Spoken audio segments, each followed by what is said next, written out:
Então, vamos ver esse texto aqui que fala sobre como que os Melquisedeques viam a posição de Caligaste. Lógico, porque eles eram contra, né?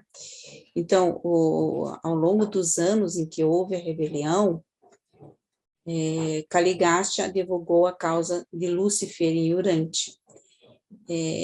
Esse período são 200 mil anos, né, que aconteceu isso. Então, Caligaste veio há 500 mil anos atrás, e depois de 300 mil anos, aconteceu a rebelião de Lúcifer, e que ficou 200 mil anos aí, né? Os Melquisedeques opuseram-se habilmente ao príncipe planetário apóstata. Todavia, os sofismas de uma liberdade sem limites e as ilusões de autoafirmação tiveram todas as oportunidades para enganar os povos primitivos de um mundo jovem e sem desenvolvimento. Então, vocês imaginem um mundo que estava no início, né? Quer dizer, no início, eu imagino que no início, né, eram primitivos, mas nem tanto, porque 300 mil anos eles já estavam aqui no planeta, algum desenvolvimento tinha que ter, mas eles ainda eram primitivos, assim como nós ainda somos, acredito que nós ainda somos primitivos, né? E a rebelião ainda ajuda, entre aspas, para que a gente não progrida tão rapidamente como deveria. Se vocês tiverem algum questionamento, ou quiserem fazer algum comentário, vocês podem interromper, tá? Ou perguntar alguma coisa também, podem ficar à vontade. Caligaste foi reconhecido pelo Filho do Homem como sendo tecnicamente o príncipe de Urântia, até perto da época da morte de Jesus. Disse Jesus: agora é o juízo deste mundo. Agora o príncipe deste mundo será deposto. E então, ainda mais perto de completar o trabalho de sua vida, ele anunciou: o príncipe deste mundo está julgado. E é este mesmo príncipe destronado e desacreditado que certa vez foi chamado de Deus de Urântia. Então, vocês imaginem que eu não sei o que vocês acham dessa expressão Deus de Urântia, né? Provavelmente aquelas questões que a gente vê no Antigo Testamento, onde se dizia que era Deus que mandava matar os povos em nome de Deus e tal, né? Deus é amor, ele não manda matar. Então, provavelmente era alguma influência de Caligaste ali, vamos dizer, travestido de Deus. Ele queria, na realidade, ser o Deus de Urântia, né? Porque ele não acreditava em Deus. Ele, Lúcifer, era uma coisa que eles não acreditavam que existia um Deus. Então, ele que queria ser esse Deus. Mas como eles vieram de cima, né, Lilian? Provavelmente existiam as lendas, né? Que nem os 100 de Caligaste, que eles diziam que os deuses desceram para a Terra, né? Para procriar com as mulheres da Terra. E essas lendas eram dos 100 de Caligaste, né? Eles diziam que os deuses desceram à Terra. Então, a Bíblia, na realidade, ela tem bastante história da parte dos rebeldes também, né? Quer dizer, se bem que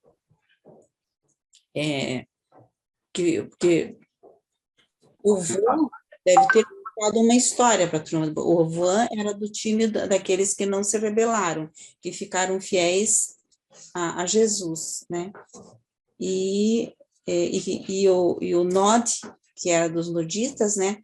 Foram aqueles que ficaram fiéis a Caligaste, a rebelião, que se rebelaram mesmo e eles se casaram com as mulheres, eles eram seres, os assessores do príncipe, né, que aderiram à rebelião, eles eram seres supra-humanos, eles eram seres supra-humanos, eles eram, né, eles comiam da árvore da vida e iriam viver para sempre. E ali eles se casaram com as mulheres, né, e tiveram filhos, e isso é relatado na Bíblia. certas outras coisas também que deve ter sido influência deles, porque quando você lê a Bíblia, você acha muito estranho aquelas guerras, e Deus sempre castiga, né, no Antigo Testamento. Sempre tem, o povo se revoltou contra Deus, e daí Deus manda, assim, uma espécie de um castigo. Então, você cresce com aquilo, se você fizer errado, Deus vai castigar.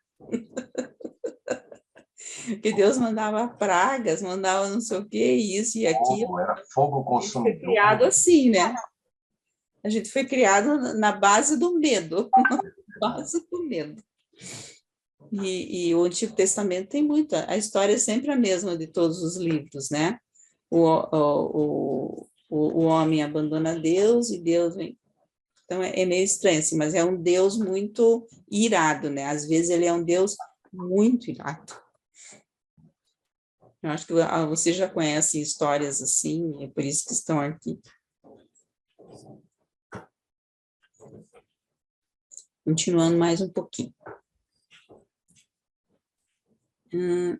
Bom, então, aqui só para relembrar, né, quando Jesus veio, ele conversou tanto com Caligástia quanto com Satã, porque Lúcifer não veio, ele conversou tanto com Caligástia quanto com Satã. Satã era o segundo Era o braço direito, né? Braço direito de Caligástia. Não, de Lúcifer. De Lúcifer, Era o lugar-tenente, né? Como alguma literatura. Na realidade, ele que vinha aqui advogar a favor do Lúcifer, e Caligástia entrou nas conversas, né? Gostou da ideia e tal. Mas Jesus, quando Jesus veio, então ele veio para depor mesmo, para oferecer para eles a última chance de misericórdia, tentar convencê-los, né, do que eles estavam fazendo estava errado. Ele já fazia 200 anos que estava tudo mudado, mas eles não quiseram, por orgulho, não quiseram, então foram, a partir daí, o príncipe de Urântia foi destronado, vamos dizer assim, né, e no lugar dele, então, Jesus tomou essa posição de príncipe planetário. E ontem mesmo eu perguntei na palestra, né, da escola, eu fico pensando por que príncipe? Por que existe essa título de príncipe, né? E eu mesmo acho que seja pela importância, porque é muito importante você estar no mundo e ajudar no desenvolvimento dessa humanidade, né? É uma grande confiança que eles têm nesses príncipes planetários, de que eles vão fazer a coisa certa e tal.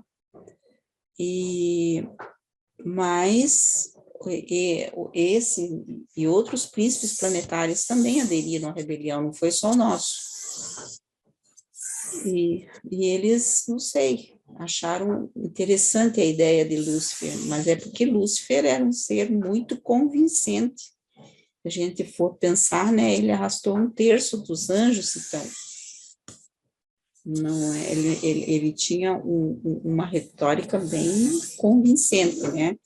Convencer todos, e infelizmente o nosso príncipe também se aliou e não quis, apesar de Jesus, que é o nosso Criador, o Pai, né? O Pai de Caligástia e de todos os seres, ele vir e oferecer, não, eu não quis saber. Não quis saber. Então, foi deposto e hoje em dia, mas ele ainda está entre nós. Né? Caligástia está entre nós, mas a gente vai ver que ele não tem muita atuação, a não ser que as pessoas queiram. Então, ali, né, o último ato de Micael... O Aélio levantou a mão, Lília. A joia. Aélio. Lilian, como eu não participei da outra aula, e parece que essa está no fim, o motivo que me trouxe para a sala foi entender melhor a rebelião em si. Houve um manifesto, e esse manifesto não foi de uma lauda só, não foi de um item só. Provavelmente, com certeza, Lúcifer colocou claramente os motivos dele de estar em rebelião. Então, o manifesto em si tem uma curiosidade para mim, o que efetivamente aborreceu a crença de Lúcifer na existência ou não de Deus, não me parece assim ser motivo para ele estar nessa podre toda, né? Tem mais coisa aí. Então, qual a parte do manifesto que você, Line, reputa mais séria, que poderia, por assim dizer, colocar em condenação o Lúcifer? Esse é um assunto. O outro, Caligaste, que era um subordinado e fez uma desista à rebelião, voltando para 200 mil anos atrás, o perfil das pessoas ou da humanidade que ele tinha contato direto era muito diferente do nosso perfil de hoje.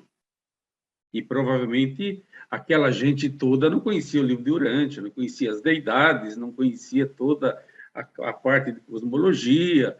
Efetivamente, a missão do príncipe era relacionada a assuntos de gestão do dia a dia. Então, você tem, digamos, a partir do zero o positivo e abaixo do zero o negativo. Vamos imaginar que num dado momento o príncipe estava realizando uma obra legal, bonitinha, com todas aquelas escolas, com todos aqueles assessores, tudo muito bonitinho. Aí um belo dia ele amanheceu puto. E ele daí disse, eu não vou mais fazer nada acima do zero, agora eu vou fazer abaixo do zero. Vou destruir tudo.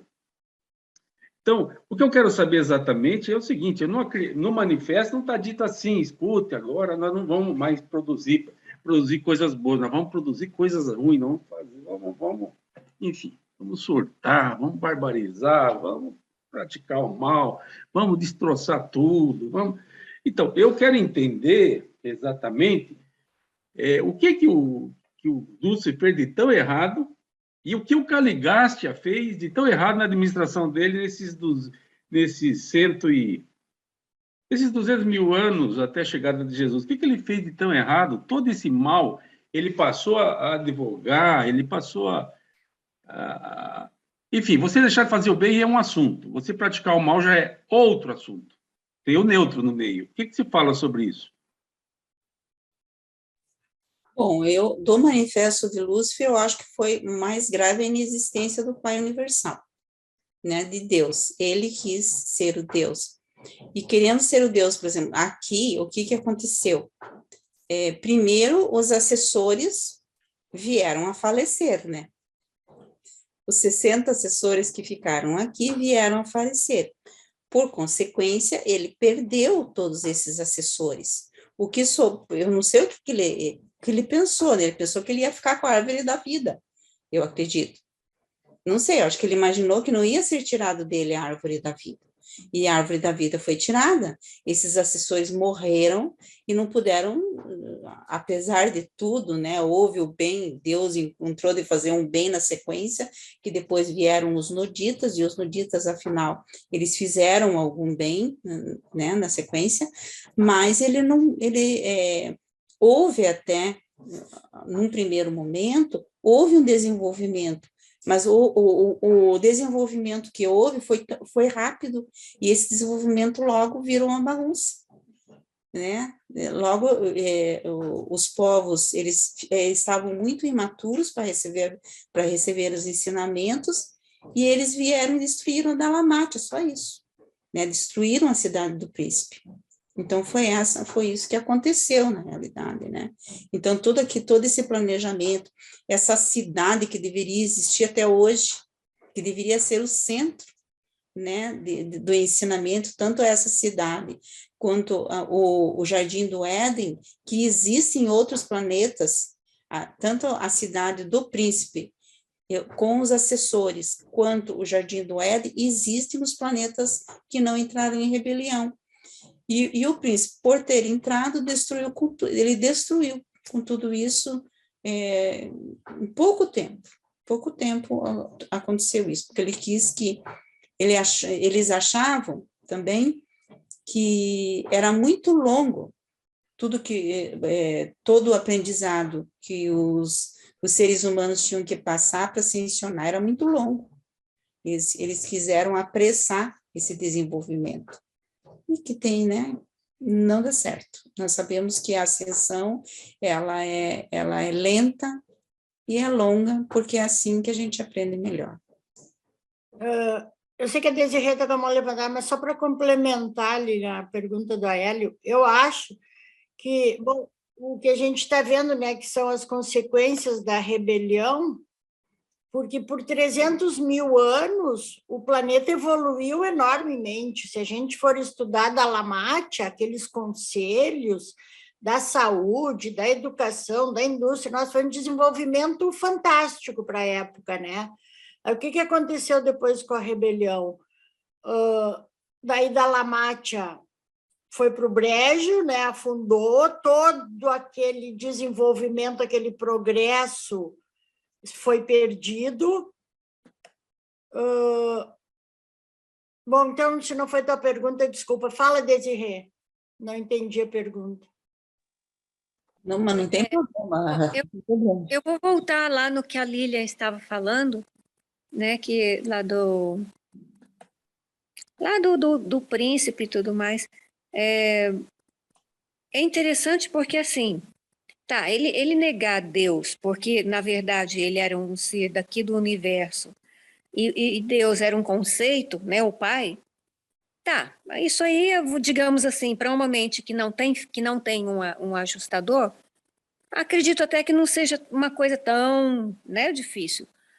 Agora, assim, ele sendo filho do Micael, reconhecendo que era filho do Micael, como que ele foi contra as regras que estavam estabelecidas aqui? Entende? A inconsistência que é isso? E isso eles não negavam, eles reconheciam que eles eram filhos do Micael. Tanto é que essa autoridade eles reconheciam. Outra coisa também que é bem interessante é que, assim, o que eles quiseram, como é que eu posso dizer, sobressaltar no manifesto? O livre-arbítrio irrestrito, né? O ser humano podia fazer o que queria. Ou seja, acredito que essa foi a razão de ter havido toda a desaceleração e voltar à primitividade, e é a prova de que anarquismo não funciona, né? Então, assim, é muito interessante a gente olhar essas coisas todas, né? E era isso que eu queria falar.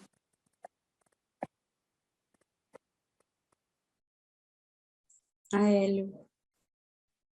Bom, eu conheço o manifesto, na verdade, minha curiosidade é a partir da minha própria impressão. Aélio Freitas já cometeu erros parecidos com o de Lúcifer, até bem mais sério. Já duvidei da existência de Deus, eu já flertei com o ateísmo, já flertei com um monte de coisa. Aélio já fez um montão de coisa que está no manifesto. No entanto, Aélio tem a impressão de que ele tem uma chance de ser repersonalizado, justamente contando com a misericórdia e com o livre-arbítrio que toda criatura tem. Ou seja, uma pessoa que dá um tapinha, você não usa uma bazuca, nem um canhão em retaliação. Tem uma proporcionalidade entre o delito e a penalidade. Eu não estou conseguindo enxergar, em relação a Lúcifer, a partir do manifesto, motivo para ele ser extinto. Ou seja, a coisa vem depois do manifesto.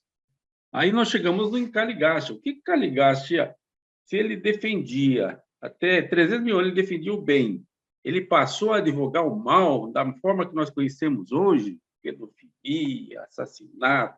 Quando você fala em liberdade irrestrita, é sinônimo de libertinagem? Quando você diz, a pessoa tem liberdade demais, é uma coisa. Isso significa que ela está na libertinagem? Que, para mim, é outra coisa.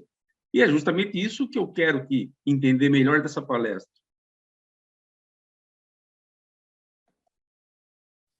Para mim, é libertinagem, subentende-se. Eu posso colocar a minha percepção? Na verdade, não é libertinagem. A questão é a seguinte: Por que teria que ir seguindo as regras? Pelo fato de nós sermos criaturas extremamente imaturas, que nós não temos uma amplitude de consciência cósmica, divina, né? A nossa consciência ela é puramente animal. Então, partindo do princípio da percepção que nós temos, do alcance que a nossa mente naturalmente tem, sem que ela tenha, digamos assim, o toque de Deus, o natural foi aonde chegou, a libertinagem, a maldade. Então, eu não entendo que ele tenha vindo trazer a maldade. No manifesto, em momento algum, está escrito, vai matar, vai assassinar, vai isso, vai aquilo. Não, ele simplesmente fala, você vai ser livre para fazer o que você quiser. Aí a pessoa vira para si e fala assim, então eu vou sair por aí fazendo o que eu quero. Aí entra, vamos supor, se hoje em dia essa regra existisse, estou passando na frente da casa de um cara, a casa dele é muito bacana, eu vejo o carro dele, eu entro lá, cato a chave, tiro o carro da garagem, levo embora, eu faço o que eu quero. Entende? Isso é culpa do Caligaste e do Lúcifer. O Aélio resolve entrar na casa dos outros, fazer tudo que é errado. Isso é culpa do Caligaste e do Lúcifer? Não, veja bem. Eu acho que voltando ao veja tema bem. da palestra, que eu acho que é as consequências da rebelião, Okay. Para mim, Lília, a maior consequência foi o de isolamento que nós tivemos. Fala para mim. Tchau. O que é? Desculpa, Hélio. Deu boa noite. O que disse? Oi, tá. Não, é que ele não é o manifesto do Lúcifer, acho que está em discussão, é as consequências da rebelião. Isso. Eu queria dizer, né, que, para mim, a maior consequência da rebelião, eu acho, foi o isolamento de Urântia, né? Nós estamos sofrendo grande parte de tudo isso por causa do isolamento, que foi consequência da rebelião. Eu acho que, para mim, é a maior consequência, assim, né? É o isolamento. É verdade. E a falta de Adão e Eva, que foi também... dá para dizer, acho que diretamente, culpa do Caligastia, né? O fato dele estar solto aqui ainda. Diretamente. Então, eu acho que as maiores consequências foram essas, né? O isolamento nosso e a falta de Adão e Eva, de Eva, né, principalmente, ali, por culpa do Caligastia. Era isso que eu queria complementar aquela hora. Obrigada, Estela, obrigada. Mais alguém quer fazer um comentário? Desculpa, Lília, se atropelar isso. Mas eu acho que o isolamento também diminuiu o nosso desenvolvimento espiritual, né? Então, eu acho que isso faz uma grande diferença nas atitudes, no que a gente faz, o que deve, o que não deve. Eu acho que isso também é uma das consequências sérias da rebelião. A impressão que se dá é que a gente está meio tá isolado e meio abandonado, vamos dizer assim, né? Porque não tem, assim, um ser sobrenatural ou supra-humano, vamos dizer assim, aqui, como em outros planetas, né? Os outros planetas têm os assessores, né? Vamos dizer que eles têm vida eterna ali, né?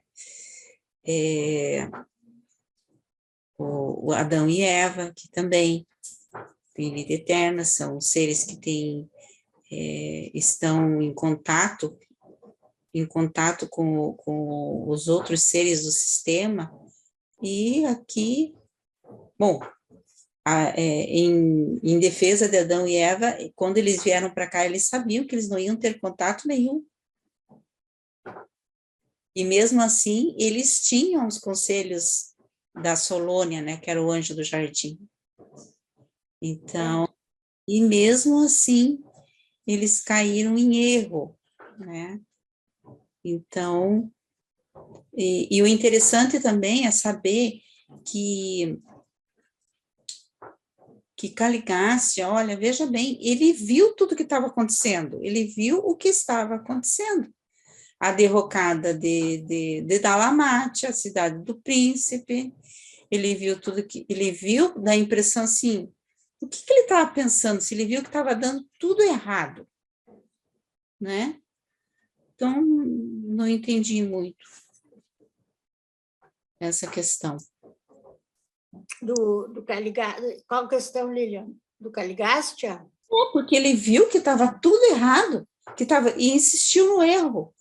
Mas ele ainda tentou depois com a Eva, com Adão e Eva, porque ele queria voltar para o comando, né? Porque ele já viu que deu errado ali, Dalmatia, em poucos anos sucumbiu.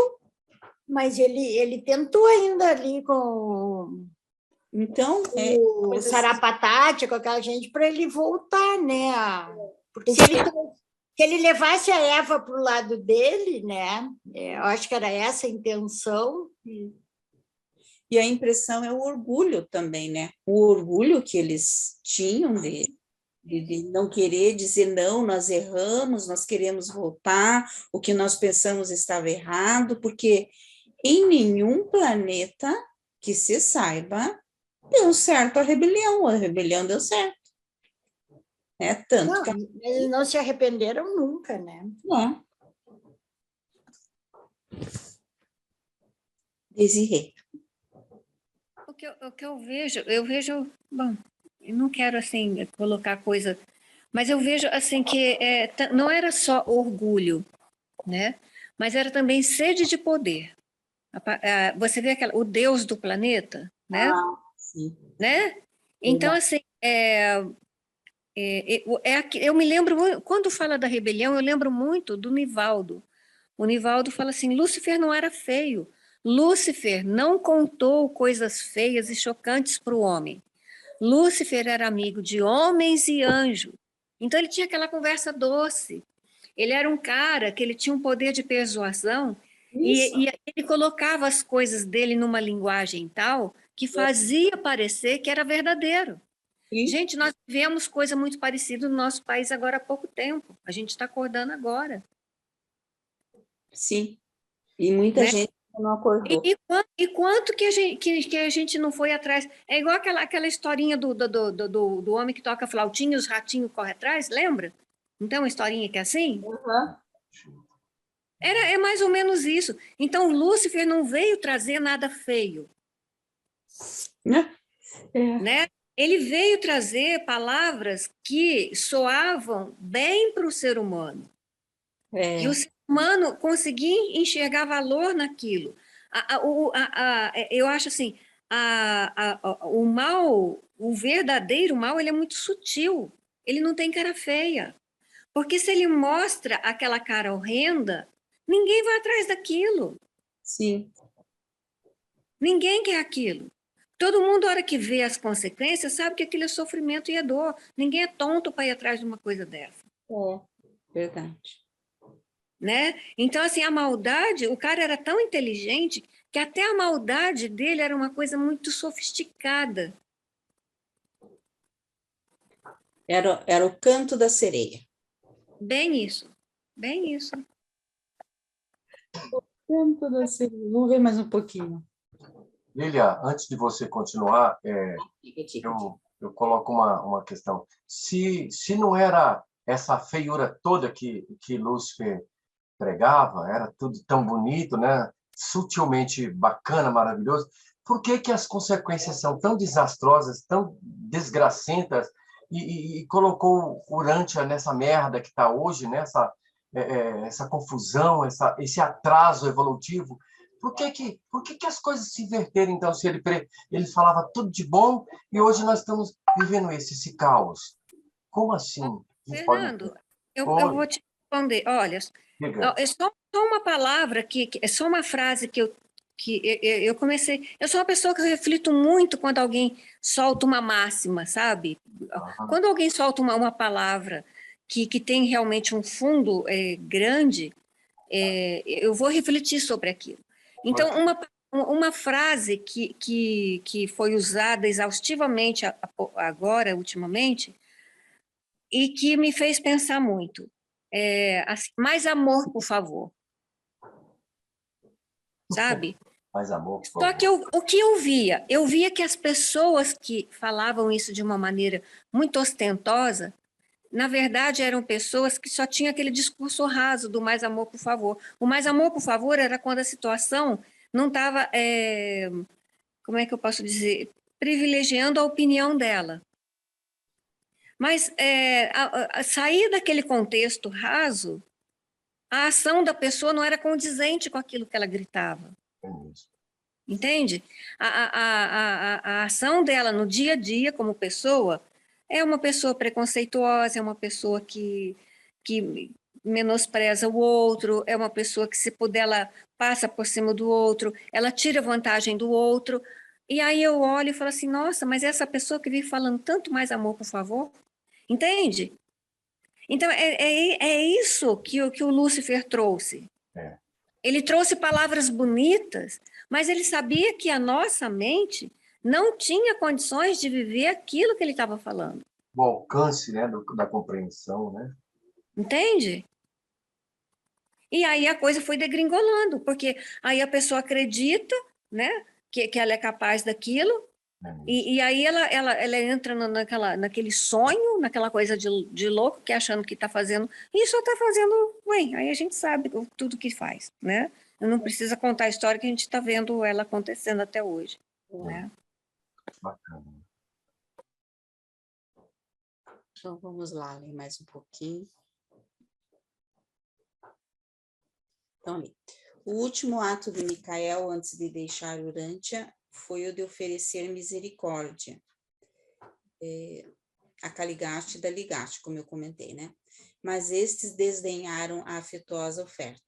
Caligaste, o vosso príncipe planetário apóstata, ainda está em Urântia, livre para continuar os seus desígnios nefandos, mas não tem absolutamente nenhum poder para entrar nas mentes dos homens, nem pode aproximar-se de suas almas, para tentá-las ou corrompê-las, a menos que realmente desejem ser amaldiçoadas pela sua presença perversa.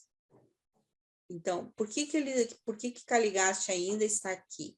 Se ele já foi deposto, se ele, vamos dizer assim, está praticamente condenado, porque por causa do livre-arbítrio, as pessoas que quiserem, vamos dizer, que escolherem o mal, elas têm o Caligaste aí.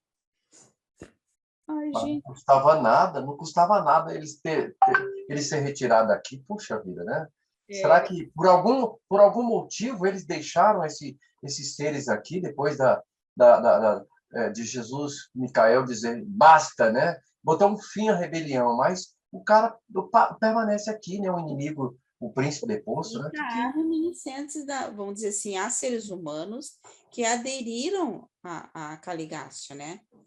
Então, até que o último ser humano não queira mais... Então, existem pessoas que são, vamos dizer assim, né, dessa linha aí, né? Eles, apesar de verem todas essas coisas tremendas acontecerem, eles acham que o Lúcifer, o Caligaste estão certo. Então, eles estão aí para acolher essas pessoas, né? Infelizmente, acontece. A mentira também de entrar na mente, né? Isso também é outro engodo, né? Dizer que as pessoas estão possuídas, estão endemoniadas, né? Então, o que é isso? Olha tudo aqui, mentira, né? Tudo veja engano. bem aqui, onde é que está. Olha aqui, ó. Então, eles não têm absolutamente nenhum poder para entrar nas mentes, nem podem aproximar-se para tentar, a menos, então, quer dizer, se as pessoas, é assim que eu entendo, realmente desejarem ser amaldiçoadas, eles já falam aqui, né? Já estão sabendo que vão ser amaldiçoados. Pela presença deles, eles vão entrar na mente e na alma dessas pessoas. Então alguns endemoniados, é verdade, eles estão mesmo cheios né, dessa presença maligna, né? É assim que vocês entendem também essa parte? Ó, eles não Eu têm entendo, eu absolutamente, entendo sim, Lília, eu entendo sim. né? Eles não têm nenhum poder, a menos que a pessoa deseje. Então, o livre-arbítrio é totalmente respeitado. E isso é uma decisão da ministra divina, isso está em outro documento. Por quê? Porque a maneira da rebelião ser mais rapidamente vencida é se deixar com que ela se manifeste, né? Com que essas pessoas fiquem aqui e todos aqueles que quiserem aderir, que façam isso logo. Essa é a maneira mais rápida de debelar a rebelião, sabe? Aqui. Deixa a coisa, deixa Causa a merda. pessoas. E já sabe o que vai acontecer com aqueles que aderirem, né? Todo mundo já está sabendo. Infelizmente, né, a gente não gostaria, lógico, a gente gostaria que todos se salvassem, mas, por causa do livre-arbítrio, algumas pessoas acham que não, pronto, né? E vai fazer o quê? Eu, hein?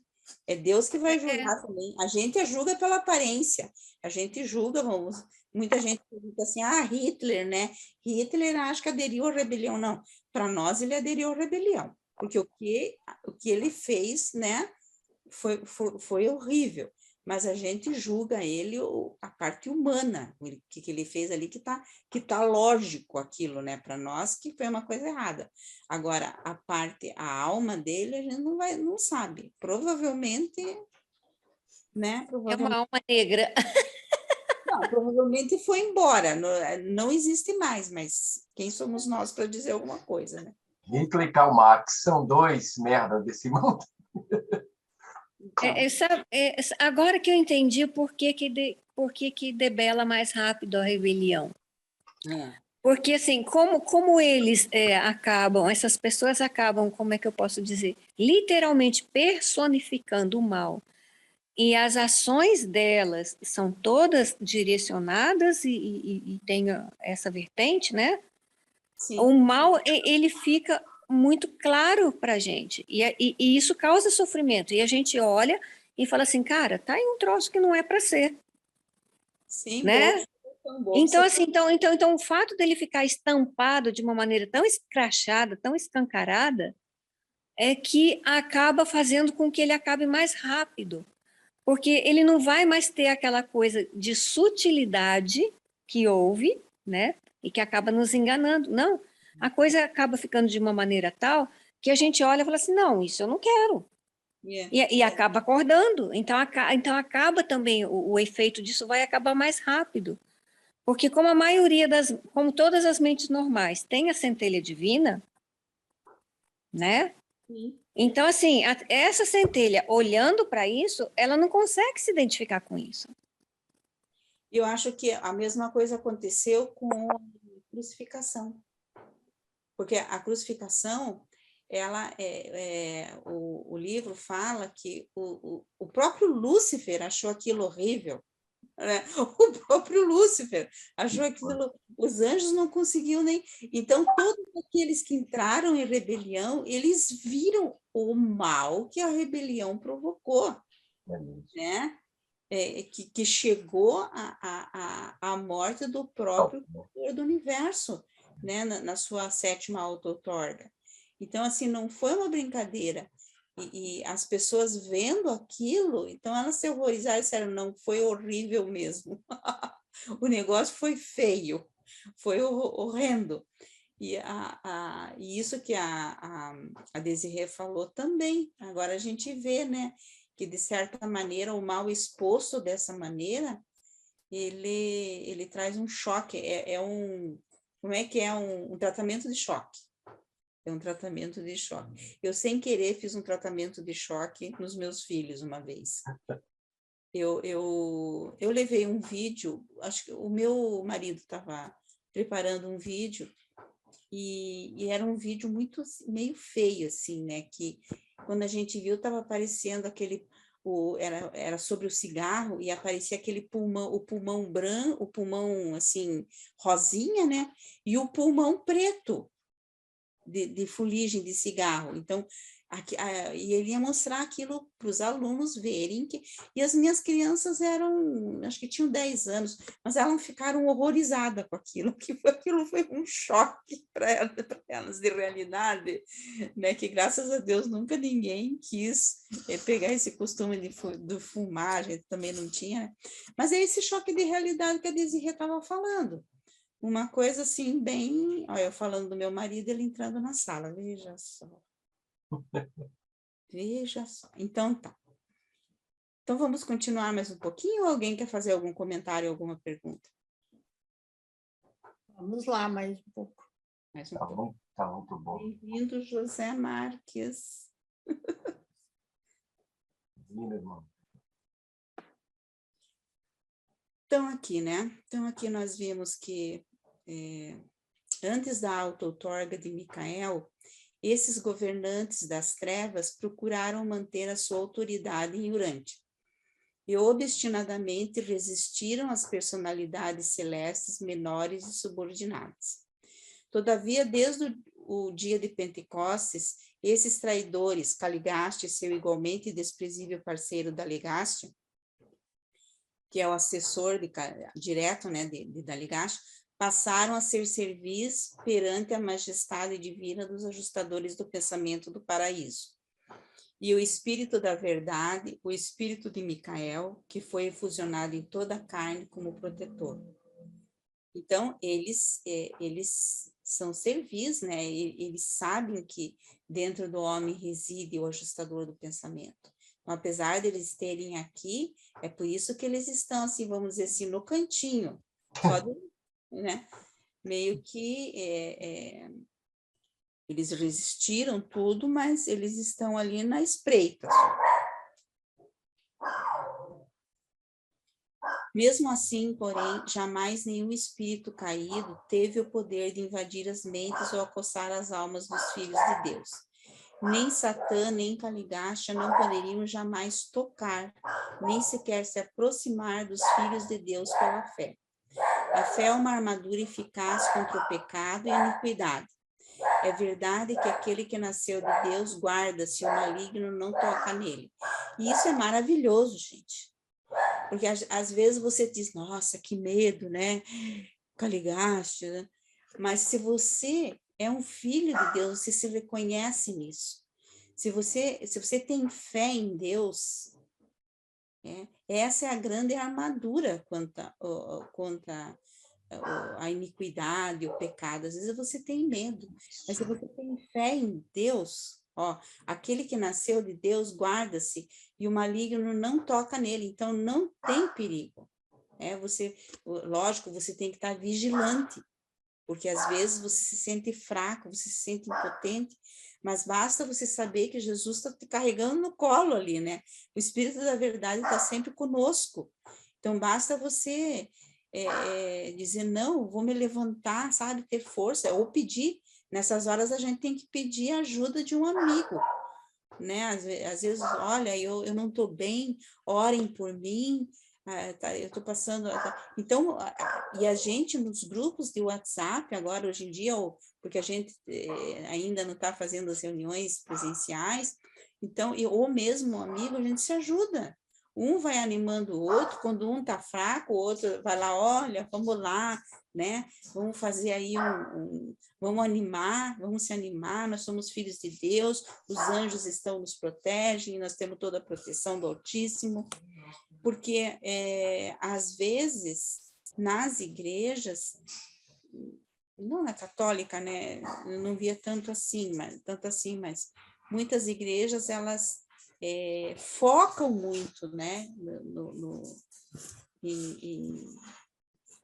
No Satã e Lúcifer, não sei, no demônio, falam muito no demônio, mas lógico, a gente tem que estar alerta, mas eu acho que a oração, a união com Deus é a nossa grande força ali para você não dá, você sabe o que fazer, né? Se você acha que aquele lugar que você vai é um lugar onde você vai encontrar pessoas que não estão muito unidas com Deus, você sabe que o perigo ali é grande. Então, você vai em lugares que você se sente bem, né? Que eu não sei, a gente evita certos lugares, né? Porque a gente sabe que ali não se reza muito, vamos dizer assim, ou muito menos se pensa em Deus.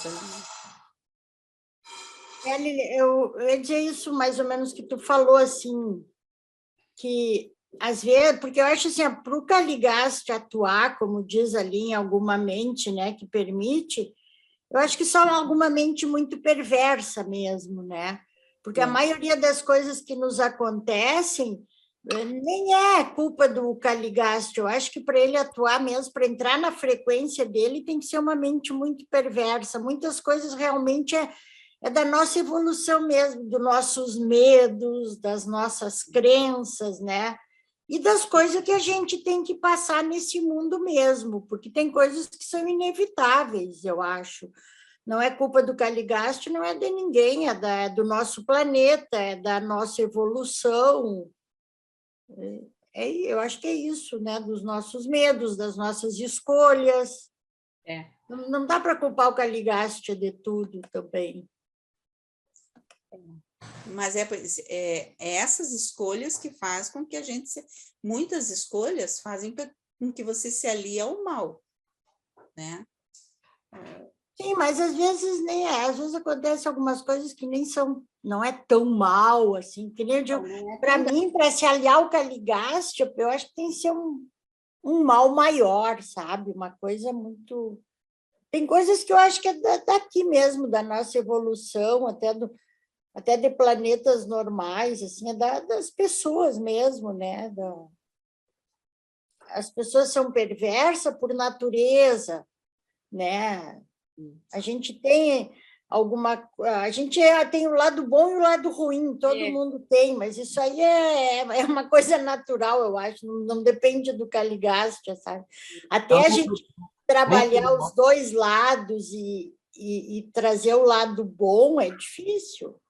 Então, nem todo mal que se faz aqui na Terra, na sua opinião, não é consequência, né, Estela? Não é consequência. Não é só do Caligasta, não. Acho que até a gente tem que reconhecer que esse mal, que essa coisa está na gente para a gente trabalhar, né? Para não culpar o Caligasta de tudo, eu acho, e ficar na zona de conforto. Enquanto o Caligasta estiver aí, é culpa dele, sabe? Não é só culpa dele, não. É culpa do nosso lado obscuro mesmo, eu acho. É porque em mundos que não houve rebelião também existe o mal, o pecado e a iniquidade. Existe tudo isso. Isso aí é inerente ao ser humano. Você tem que você tem que ir se trabalhando para que prevaleça o espiritual. Não que você não vá viver uma vida material. Você pode viver todas as questões da vida, né? E tudo que a vida oferece de bom. Às vezes, a própria religião demoniza certas coisas, né? Que são comuns da vida. Você pode viver, mas...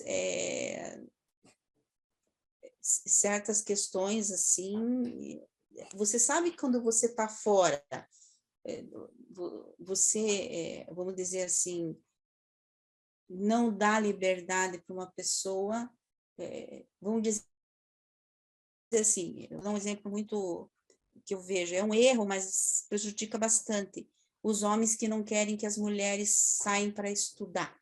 Tem homem que não deixa a mulher estudar, quer que ela fique dentro de casa, fazendo as tarefas de casa, né? Ai, meu Deus, saiu. Vou cair. Estão me escutando? Sim. Então, é que eu aqui, vocês estão todos congelados para mim. Então, quem sabe aí eu vou cair nessa... Depois tem que voltar. Mas é aquilo que eu estava falando, né? Tem homens que, por exemplo, ou não querem que a mulher vá estudar ou ao menos deixa a mulher sair de casa. Então, são coisas assim que beiram a maldade mesmo, né? E tomam decisões terríveis, como aconteceu, por exemplo, ontem em Curitiba aconteceu, e em todos os lugares acontecem coisas terríveis, assim, né? Que você vê até com a morte do outro ser, assassinato, essas coisas. Então, não é fácil. Ali você acha que aquele ser ele se deixou dominar por uma raiva, vamos dizer assim, né? Mas ali... Obrigada, Roberto. Até anotei aqui o documento que ele, o parágrafo que ele pôs ali, exatamente isso aí que eu falei, não lembrava dele. É bem isso mesmo, é o que eu acho também. É mesmo. Muitos problemas, é como você falou, Estela, são naturais do ser humano. Não é aquele mal do maligno Caligacha, né? É. Eu vou mandar para você, Estela, a apresentação, daí você passa, porque o meu computador parou aqui. Tu não, mas tenta... Tu já tentou passar? Eu vou passar aqui agora. Roberto. Ô, meu Então, irmão. Roberto. Quer comentar, Fernando? Quem é que está... Eu ia fazer apenas um comentário rápido sobre esse texto aí, né? Que a gente se desculpa muito, né? E bota sempre a culpa no outro, né? Mas isso não é também uma questão da gente se desculpar, né? Se justificar pelos erros, né? Como está aí. Geral, quando se supõe que mortais fracos dissolutos estejam sob a influência de diabos e demônios, na verdade estão meramente sendo dominados por suas próprias tendências vis, né? Ao diabo tem se dado uma grande quantidade de crédito por um mal que não advém dele. Mas isso não significa que a gente vai ser justificado por se justificar, né? A gente vai ser desculpado por justificar, né? Essas tendências naturais, mortais e animalescas, né, do ser humano, da consequência de nós termos a marca da besta ainda, né? Nós temos filhos descendentes, né, da animalidade, né, da evolução. Mas não usemos isso como desculpa, né, para errar, né, e dizer, não, foi culpa do Caligacha, né? Não é assim, né? Muito bom esse texto aí, viu? Obrigado, Roberto. Obrigado, irmãos. Me ouviram.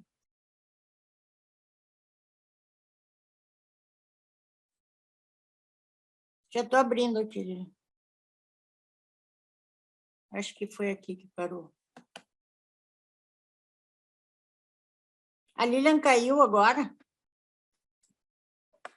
Acho que caiu. Deixa eu só testar se eu consigo compartilhar aqui. Uhum.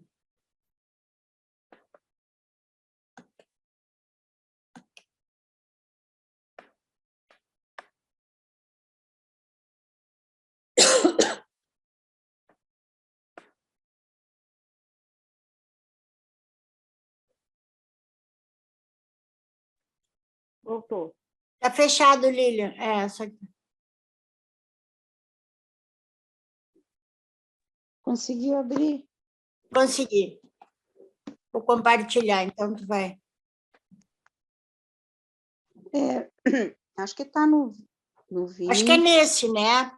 Porque ele não está não tá do lado ali. Uhum. Acho que foi nesse que tu parou, né? O último slide foi esse. Deixa eu ver. Ai, só que ele não... É isso, agora é o próximo. deixa eu ver. Esse agora, né? Isso. Em geral, quando se supõe que mortais fracos e dissolutos estejam sob a influência de diabos e demônios, na verdade estão meramente sendo dominados pelas suas próprias tendências vis inerentes, sendo transviados pelas próprias propensões naturais, como você falou, né, Estela? Ao diabo tem sido dado uma grande quantidade de crédito por um mal que não advém dele. Caligacha tem sido relativamente impotente desde a cruz de Cristo. O que me assusta um pouquinho é esse relativamente, quer dizer, o que dá uma brecha, né? Uma brechinha, é o relativamente. E, então, eu vejo assim, porque o livro diz também que nós não precisaríamos estar passando por tantas coisas difíceis, tantas agruras da vida, né? Aqui, a prova é bem difícil. Nós não precisaríamos estar passando por tanto sofrimento. Então, quer dizer, há muito sofrimento provocado que não precisaríamos estar passando, apesar de que a gente não pode, nós não podemos dizer que tudo é o demônio, né? Muita coisa deve ser, porque a gente tem até falado, né? Olha, quanta coisa, crianças que nascem assim com problemas, pessoas que têm os próprios problemas dos vírus, é uma coisa que não foi resolvido devido ao Caligacha, ele que influenciou ali Adão e Eva, e Adão e Eva não puderam fazer a parte deles de acordo, nós não precisaríamos estar sofrendo desse jeito. Então, eu vejo que tudo bem, algumas coisas sim, mas o sofrimento que há mais, eu acho que é a consequência da rebelião. Mas eu acho que é mais em nível planetário, né, Lília, assim, coletivo. Mas tem consequências. Sim, porque o que eles falam aqui, né, também é que, claro, tem o mal, mas não pode atribuir tudo, né? Tudo não, mas aquilo que passa, vamos dizer, nós vamos ver isso quando nós estivermos nas mãos. Eu quero visitar um planeta normal, eu sou super, assim, eu tenho muita curiosidade para visitar um planeta normal. Eu quero ver, porque aqui o próprio livro diz que Urântia é um planeta super problemático, tanto que Jesus veio para aqueles que eram os mais fracos do universo dele, que éramos nós. Né? Ele veio num planeta super problemático para resolver a questão. Muita coisa ele resolveu, mas muita coisa ainda, o próprio livro fala que nós é que vamos ter que resolver, né? Nós é que vamos ter que resolver. Mas tudo bem, Deus vai dar a força, né, que a gente precisa. Urântia, se costuma dizer que Brasil não é para amadores, né? Urântia não é para amadores, porque aqui é a barra pesada, né? Apesar, nós somos nós somos um mundo decimal, né? Planeta decimal. Somos um planeta laboratório, né? Que ainda está. Tem mais essa. Né? E a rebelião, então, desgraçou geral. O sistema muito forte, né? Muito, mas todas as graças e favores e auxílio divino nós temos, né? Desculpa de quem não quer ser ajudado, né? Vamos ler mais um pouquinho. O arquifarsante nunca mais esteve em Urântia, depois dos dias em que tentou desviar Micael do propósito de completar a auto-outorga e estabelecer a si próprio final e seguramente como governante irrestrito de Nébada. Quando Micael tornou-se o soberano estabelecido do universo de Nébada, Lúcifer foi levado em custódia pelos agentes dos anciãos dos dias de Uversa e desde então tem estado prisioneiro no satélite do número 1 do grupo do Pai, nas esferas de transição de Jerusalém. E ali os governantes de outros mundos e sistemas podem contemplar o fim do infiel soberano de Satânia. Paulo sabia do status desses líderes rebeldes, depois da auto-outorga de Micael, pois escreveu sobre os chefes de Caligastia como as hostes espirituais da maldade nas regiões celestes. Interessante, né, essas revelações que Paulo teve, né? Ele foi um ser mesmo bem abençoado, assim, ele foi bem fiel a Deus, né? Que até essas revelações ele teve. Pois é, interessante. Será que algum ser celestial soprou no ouvido dele? Ou o próprio Pedro, né? Porque os apóstolos tinham, Jesus tinha várias conversas com eles em particular. Ele revelou várias coisas. Muita coisa eles sabiam, né? E pode ser que Pedro tenha falado para Paulo, né? Porque eles conviveram por um tempo.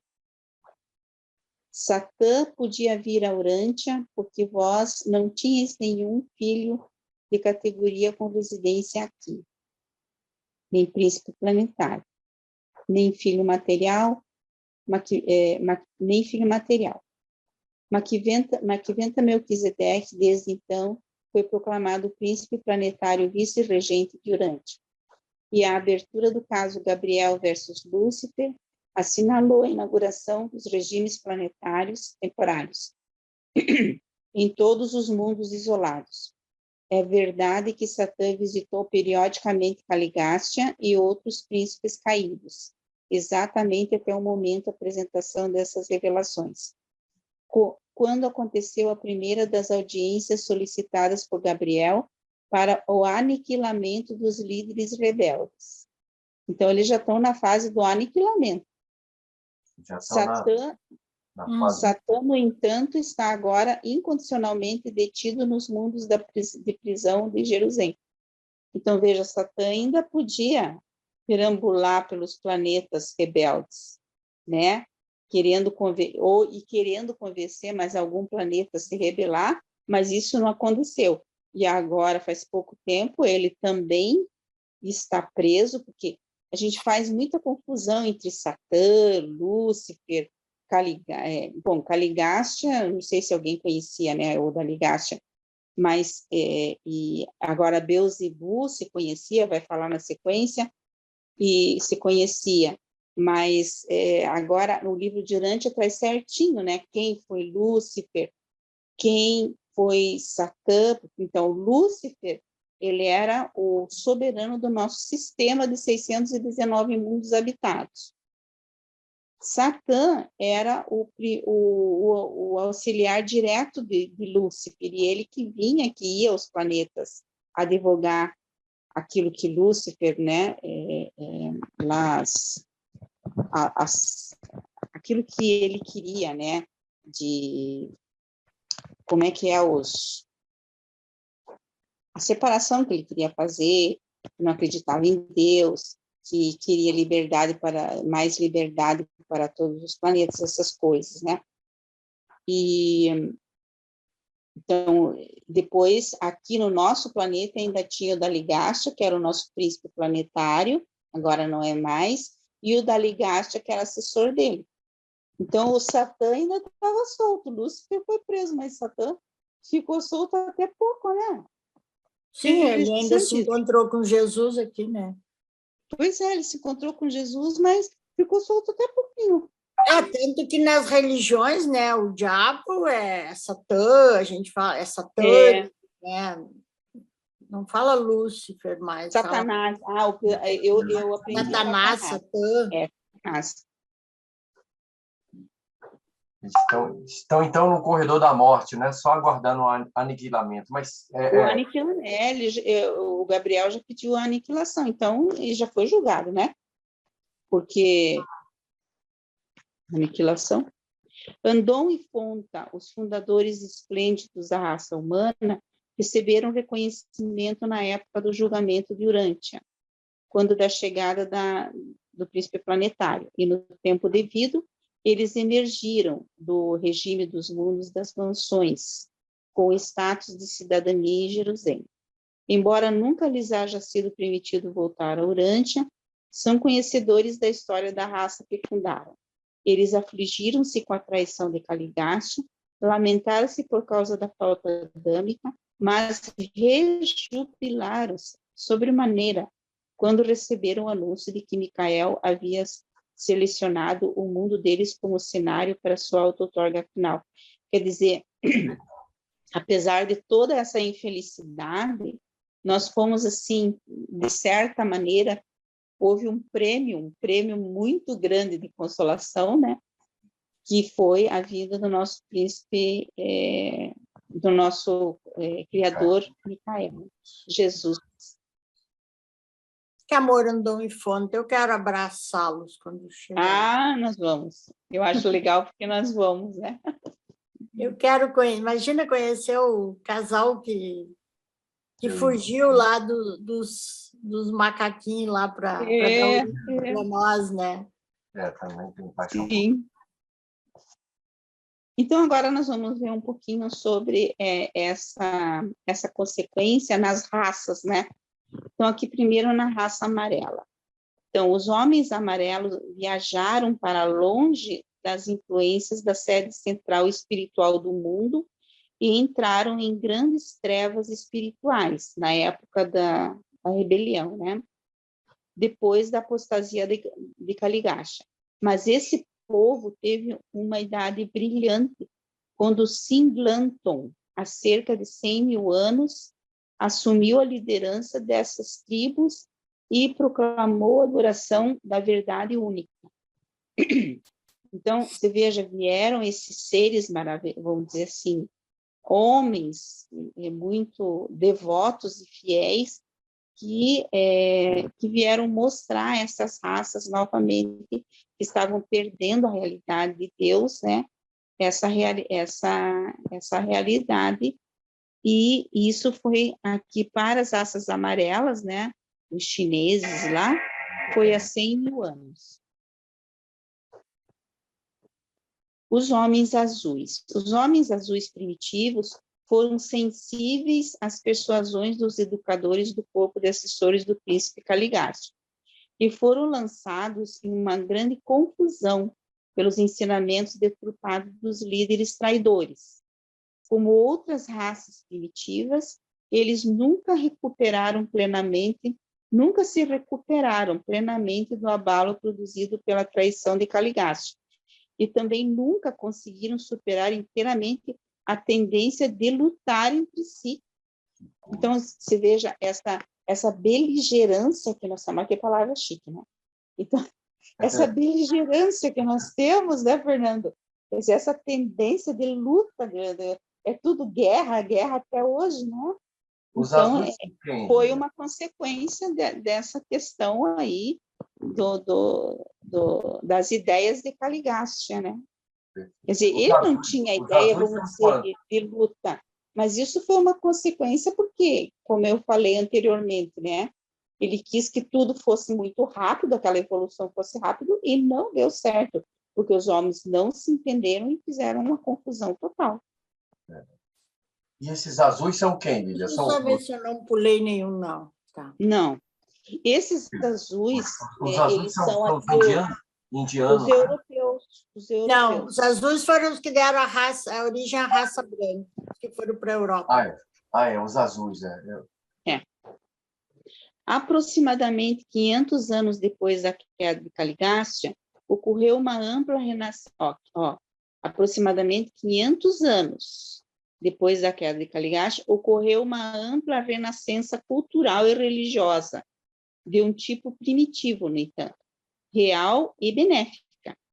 Orlandolf tornou-se um grande instrutor da raça azul e conduziu muitas tribos de volta ao culto do Deus verdadeiro, sob o nome de o chefe supremo.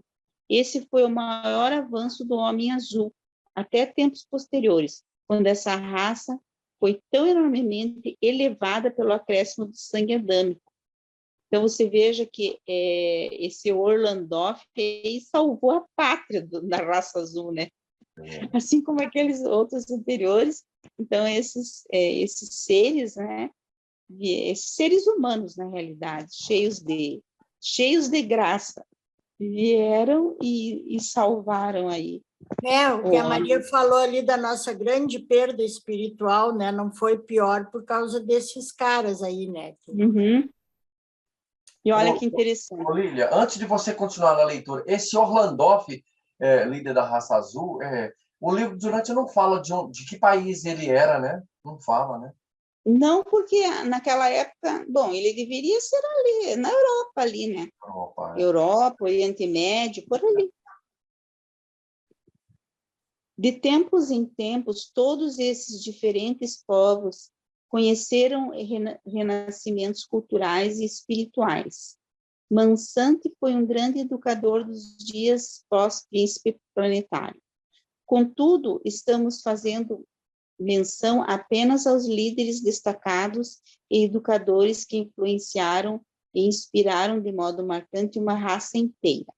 Com o passar dos tempos, muitos mestres menores surgiram em regiões diferentes, e no conjunto eles contribuíram muito para a soma total das influências salvadoras que impediram um colapso cabal da civilização cultural, especialmente durante as idades longas e obscuras entre a rebelião de Caligaste e a chegada de Adão.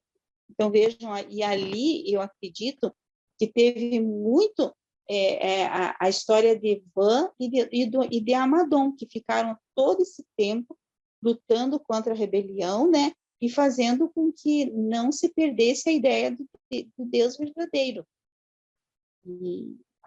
E aqueles que se aliaram a Van e a Amadon tiveram grande sucesso nesse sentido, né?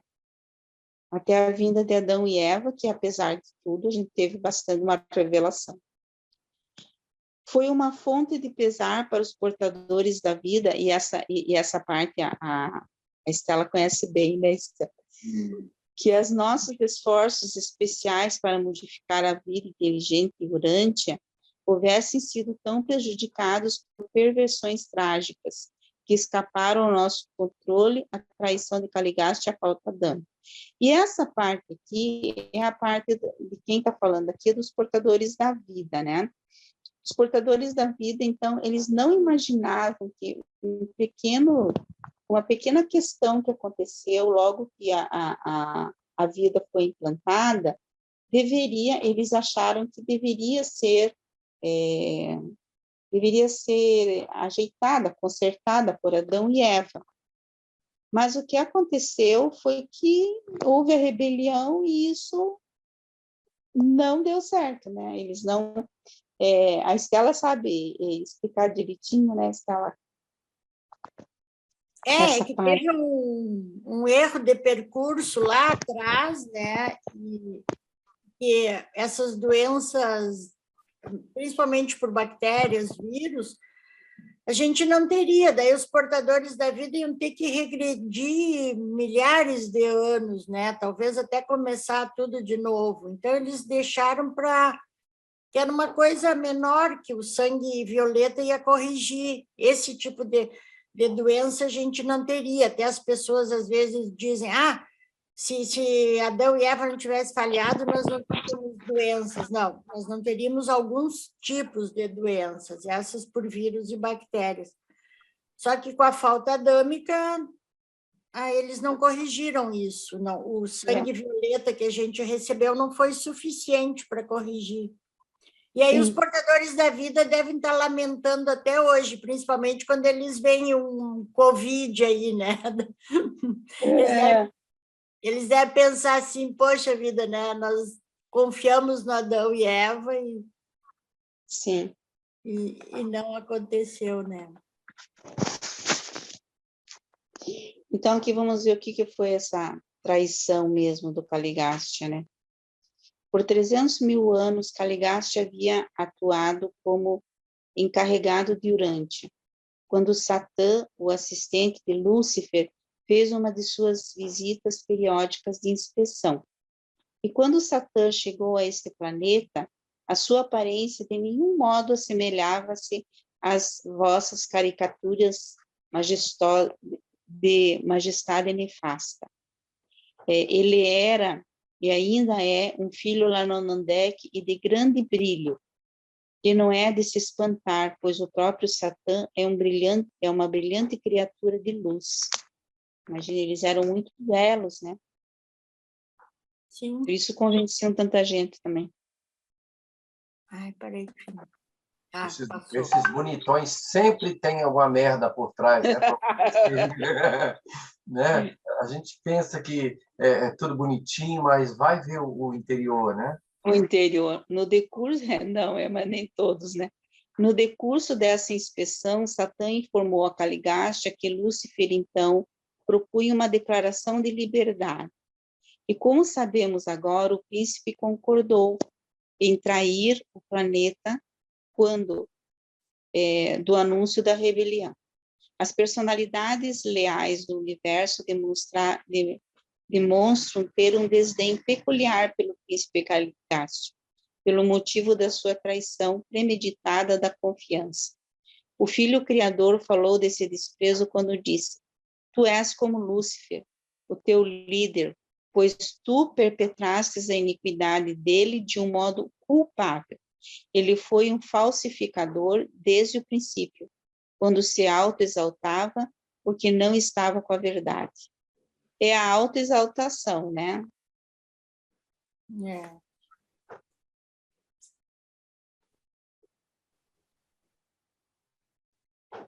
Pode passar. Passei. É isso aí. Em todo o trabalho administrativo de um universo local, nenhum cargo é de confiança mais sagrada do que a fidelidade esperada de um príncipe, que assume a responsabilidade pelo bem-estar e pela orientação dos mortais em evolução. Em um mundo recentemente habitado, e de todas as formas do mal, nenhuma é mais destrutiva para a constituição da personalidade do que a traição da confiança e a deslealdade à confiança dos amigos.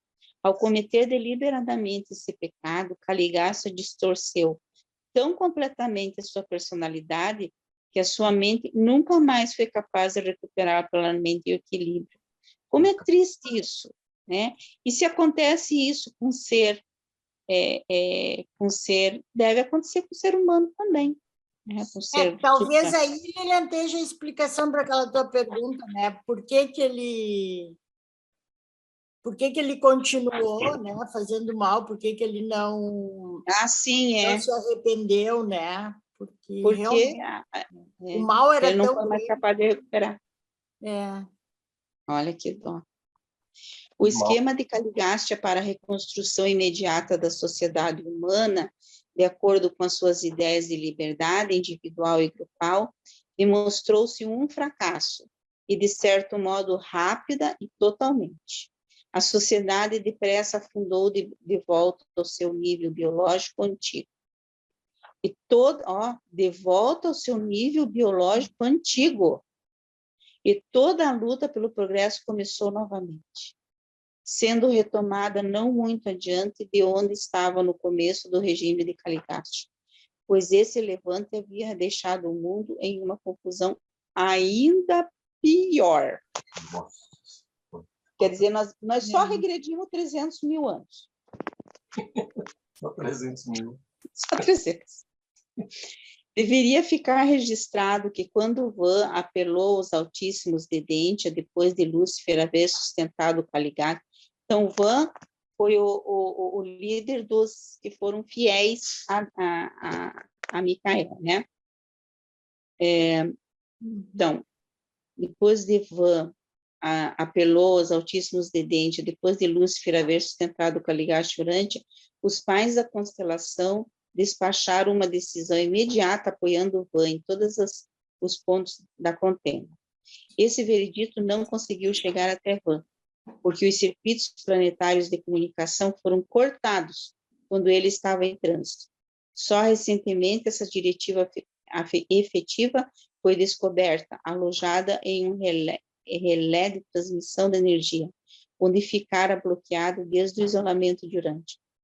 Sem essa descoberta, feita em consequência das investigações das criaturas... Eu tô rindo porque apareceu o que você falou aí, Fernando. Daí eu não conseguia ler. Sem essa descoberta feita em consequência das investigações de criaturas intermediárias durante a liberação dessa decisão, teria esperado o restabelecimento de Urantia nos circuitos da constelação. E esse acidente aparente de comunicação interplanetária pode ocorrer porque os transmissores de energia podem receber as transmissões e informações, mas não pode ter a iniciativa da comunicação. Então, a comunicação ali foi cortada, né? E imagine, Ivan ficou sem uma resposta, e ele teve toda a coragem, né? Nossa, eu acho, assim, que ele deve, que nas alturas, lá ele deve ser enaltecido, né? Ele teve a coragem de levar avante, né, toda essa luta a favor de Deus e a favor de Micael. É por isso que eu falei que um dos grandes problemas, né, foi o nosso isolamento, porque se isso aí não tivesse acontecido, né, não teria ficado preso lá a comunicação, Sim. teria sido bem diferente, talvez, né? O próprio rumo da rebelião, né, no planeta. Sim. Então, Cerca de 50...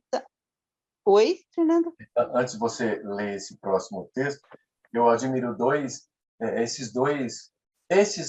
a outra que não foi dita, né, não foi citada aí, mas Evan aqui e Elanora lá na Panóptia, né? São duas pessoas, são dois super-heróis, né? Super-herói, É um casal, né? O nosso Van aqui, né? E a Elanora lá do outro lado conseguiram, né? Mostrar que são fiéis e leais, né? Ao governo celeste, né? Cerca de 50 mil anos depois do colapso da administração planetária, os assuntos terrenos estavam tão desorganizados e atrasados que a raça humana se havia adiantado pouquíssimo em relação ao estado evolucionário geral existente no tempo da chegada de Caligaste. 350 mil anos antes. Sob certos aspectos, fora feito algum progresso. Em outras direções, muito terreno fora perdido. Caligaste rebelou-se, Adão e Eva cometeram uma falta, mas nenhum mortal subsequentemente nascido em Urântia jamais sofreu algo na sua experiência espiritual pessoal por causa desses erros. Olha que interessante isso e que consolador, né? É verdade. Todos os mortais nascidos em Urântia, desde a rebelião de Caligaste, têm sido de alguma maneira penalizados no tempo, mas o bem-estar futuro dessas almas jamais foi colocado em perigo, o que quer que seja em relação à sua eternidade. Nenhuma pessoa jamais é levada a sofrer de privação espiritual vital por causa do pecado de uma outra. O pecado é totalmente pessoal. Quanto à culpa moral ou às consequências espirituais, não obstante possa ter as suas amplas repercussões nos domínios administrativos, intelectuais e sociais. Então, isso é muito consolador. Agora eu vou abrir um pouco para nós conversar. Falta quantos ainda, Falta Estela? só 3, tu quer terminar? Faltam 3? 2 ou 3, é. Então, tá, então vou terminar. A decadência cultural e a pobreza espiritual resultantes da desgraça de Caligastia e da confusão social consequente, pouco efeito tiveram sobre o status físico ou biológico dos povos de Urântia. A evolução orgânica continuou a passos largos, a despeito do retrocesso cultural e moral, que tão aceleradamente se seguiu às deslealdades de Caligaste e da Ligaste. E veio um tempo na história planetária, há quase 40 mil anos, no qual os portadores da vida em serviço anotaram que, de um ponto de vista puramente biológico, o progresso do desenvolvimento das raças de Urântia estava aproximando-se do seu apogeu.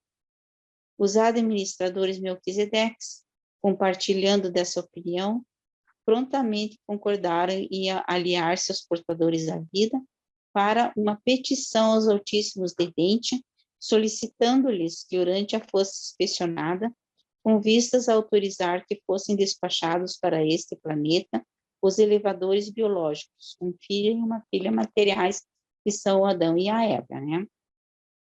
Pronto. Embora houvessem sido privados de muitos dos seus poderes para o mal, Caligaste e Daligastia fizeram tudo o que lhes foi possível para frustrar e obstruir o trabalho de preparação do jardim. Contudo, as suas maquinações malignas foram em grande parte contrabalançadas pelas atividades fiéis das quase 10 mil criaturas intermediárias leais que trabalharam incansavelmente para fazer com que o empreendimento progredisse. Então, ele atrapalhou até na feitura do Jardim do Éden, a construção. Uma língua esses caras. Mesmo entre os edenitas, havia aquelas mentes confusas que pendiam para os ensinamentos que Caligacha disseminava.